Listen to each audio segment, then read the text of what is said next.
So the Knox group is a late Cambrian to lower Ordovician formation. And you can find some really interesting stuff within this particular rock formation. The Knox group extends into Georgia, Tennessee, and Alabama. It's actually named after Knoxville, Tennessee.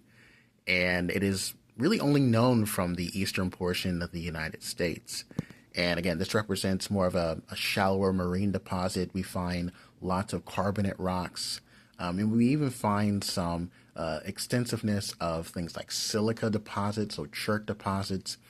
And some of the rocks that you'll be able to find are within a formation known as the Copper Ridge Dolomite, which actually has a high percentage of chert that formed afterwards as the carbonate rocks were preserved. You had an introduction of chert or silica within these rocks, and sometimes within these rocks you can be able to find trace fossils. You can be able to find body fossils, but the trace fossils that you may be able to find within certain areas within the Copper Ridge Dolomite within the Knox group are stromatolites.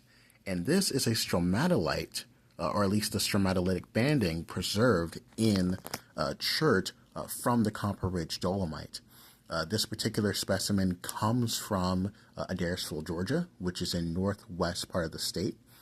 And the banding that you can see is actually delineations occurred by the growth of cyanobacteria over time. And so this was the original rock, or at least the original rock was a dolomite, and then you had silica that was added and replaced the original rock, and so you have the stromatolitic banding being preserved within the chert.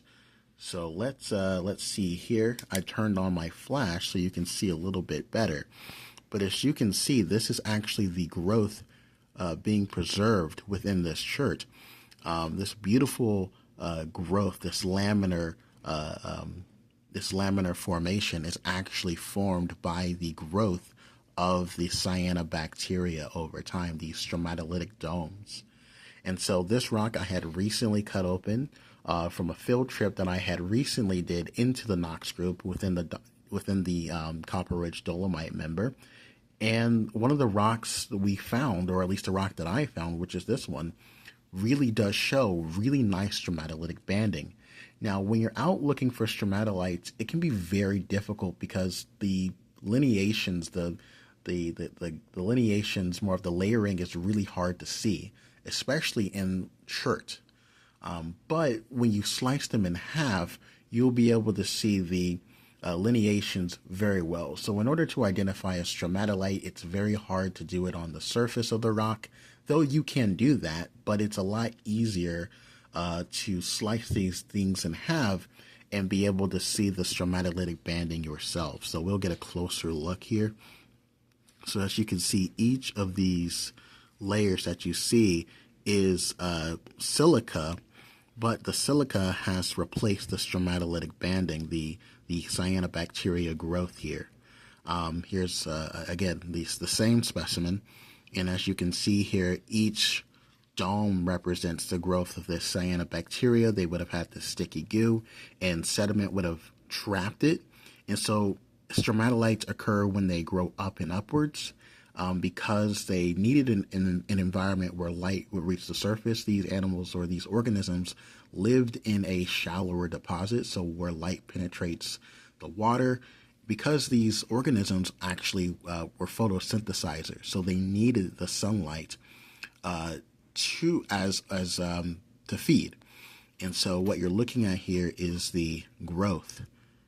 So yeah, in northwest Georgia, you can find beautiful representations of stromatolites within the Knox group. Now, stromatolites are still occurring today. The most famous location is Shark Bay, Australia. And so we have modern analogs of stromatolites living today. But this stromatolite is over 497 million years old, 500 million years, found in northwest Georgia. Isn't that fascinating?